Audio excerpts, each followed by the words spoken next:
रामपुर गांव की हवेली में जमींदारिन रुक्मिणी का हुक्म चलता था। धन दौलत और रुतबे के घमंड में वो भूल चुकी थी कि इंसानियत क्या होती है। वहीं उसकी बहू संगीता संस्कारों और दया की मूरत थी। अरे ओ कामचोर काकी, तेरी आंखें फूटी हैं क्या? दिखता नहीं कि ये कप कितना कीमती था?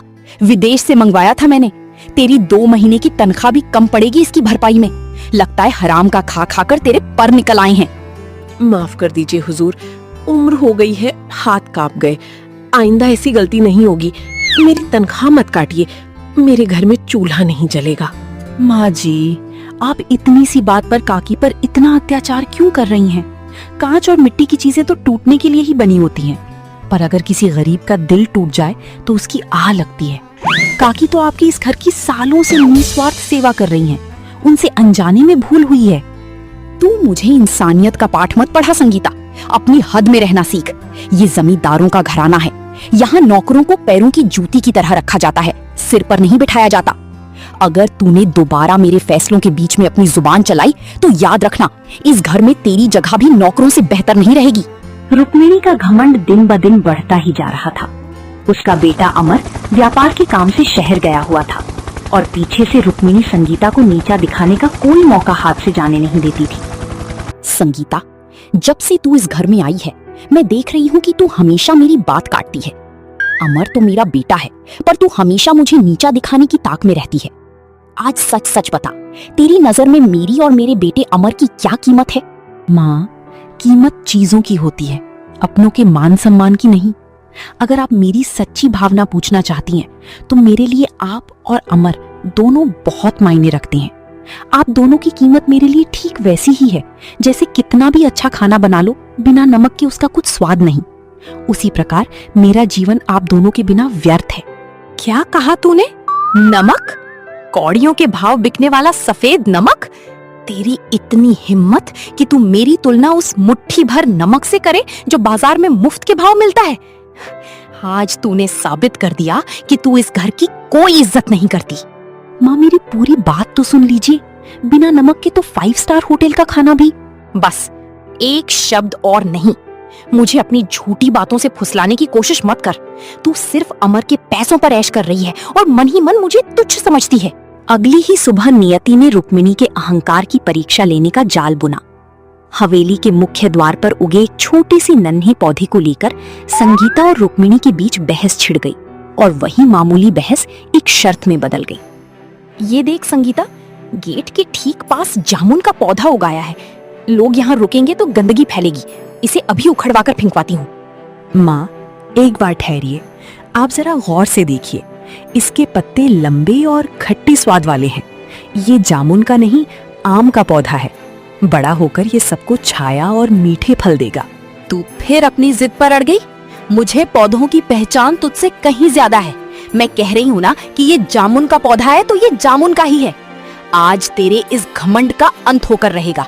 आज यहाँ शर्त लगेगी, अगर ये पौधा जामुन का निकला तो तुझे इसी वक्त ये हवेली छोड़कर हमेशा के लिए बेघर होना पड़ेगा।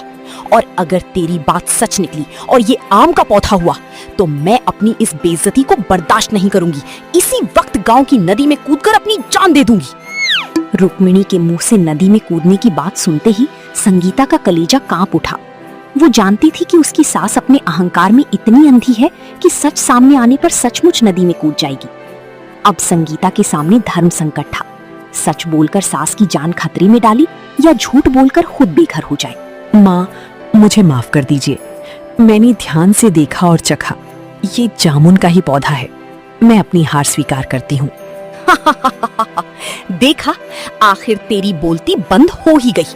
तू जानबूझकर मुझे झूठा साबित करने का ढोंग कर रही थी। अब अपनी शर्त याद रख, निकल जा मेरी हवेली से और दोबारा कभी अपना ये चेहरा मत दिखाना। अपनी सास के प्राण और उनके झूठे सम्मान को बचाने के लिए संगीता ने सच को निगल लिया। आंखों में आंसू और दिल में दर्द लिए वो उस हवेली से बाहर निकल गई जहां कभी उसने अपने सुहाग के सपने सजाए थे। हवेली से निकलने के बाद संगीता का कोई ठिकाना नहीं था। वो इधर उधर जंगल में भटक रही थी। तभी गांव का एक सीधा साधा किसान गोपाल अपनी माँ के साथ उधर से गुजर रहा था। माँ, देखो वो लड़की, वो इधर उधर भटक रही है, बहुत थकी हुई और बीमार लग रही है। हमें उसकी मदद करनी चाहिए। सही कह रहे हो गोपाल, मुझे देखकर लगता है कि ये औरत गर्भ से है। गोपाल व उसकी माँ संगीता के पास जाते हैं और उसे लेकर अपने घर चले जाते हैं। घबरा मत बेटी, तू सुरक्षित हाथों में है। वैद्य जी आए थे, उन्होंने बताया है कि तू 2 महीने के गर्भ से है। इस हालत में तुझे इतना तनाव नहीं लेना चाहिए। हे ईश्वर, जब मेरे सिर पर छत नहीं रही तब तूने मुझे ये सौगात दी। अब मैं इस मासूम को कहाँ ले जाऊंगी? दीदी, आंख से आंसू पोंछ ले। मेरी कोई सगी बहन नहीं थी। भगवान ने तुझे मेरी बहन बनाकर भेजा है। जब तक तेरे दुख दूर नहीं होते, ये तेरा मायका है और मैं तेरा सगा भाई। तुम बेफिक्र रहो। हाथ से तुम्हारे सभी दुख तुम्हारे इस भाई के हैं। समय पंख लगाकर उड़ रहा था।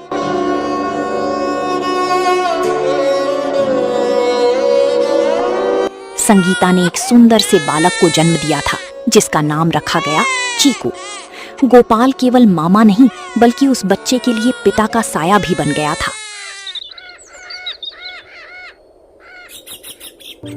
मामा, मामा, मुझे गोद में उठाओ ना। देखो ना, माँ मुझे गोदी में नहीं ले रही। अरे मेरे राजा बेटा, माँ तो बेचारी काम कर रही है ना। तेरे मामा है ना तुझे घुमाने के लिए। बता, आज तेरे लिए बाजार से क्या लिया हूं? गोपाल, तुम इसे बहुत बिगाड़ रहे हो। अपनी मेहनत की कमाई का आधा हिस्सा तुम इस बच्चे पर उड़ा देते हो। मुझे बहुत बुरा लगता है भाई। दीदी, भाई के सामने ऐसी पराई बातें मत किया करो। जब मेरी अपनी कोई संतान नहीं है तो चीकू ही तो मेरा सब कुछ है। देखना दीदी, एक दिन ये बच्चा बड़ा होकर तुम्हारा और मेरा नाम पूरे गांव में रोशन करेगा। संगीता ने कभी मुफ्त की रोटी खाना पसंद नहीं किया। अपनी मेहनत से पैसे कमाए और अपने बेटे को गांव की स्कूल में भर्ती कराया। माँ, सब बच्चे कहते हैं कि उनके पापा शहर से उनके लिए खिलौने लाते हैं। मेरे पापा कहाँ हैं माँ? क्या वो मुझसे प्यार नहीं करते? नहीं बेटा, ऐसा नहीं है। आपके पापा बहुत अच्छे हैं। वो बहुत दूर व्यापार के सिलसिले में गए हैं। जब सही समय आएगा वो घर आएंगे और आपके लिए सुंदर सुंदर खिलौने लेकर आएंगे।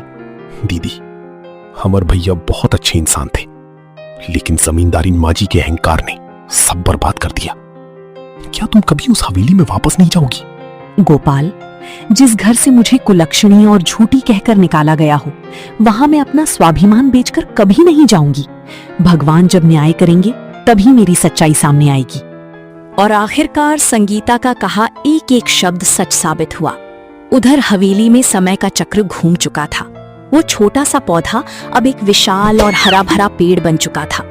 और एक दिन उस पेड़ की डालियों पर रसीले पीले आम लटक आए।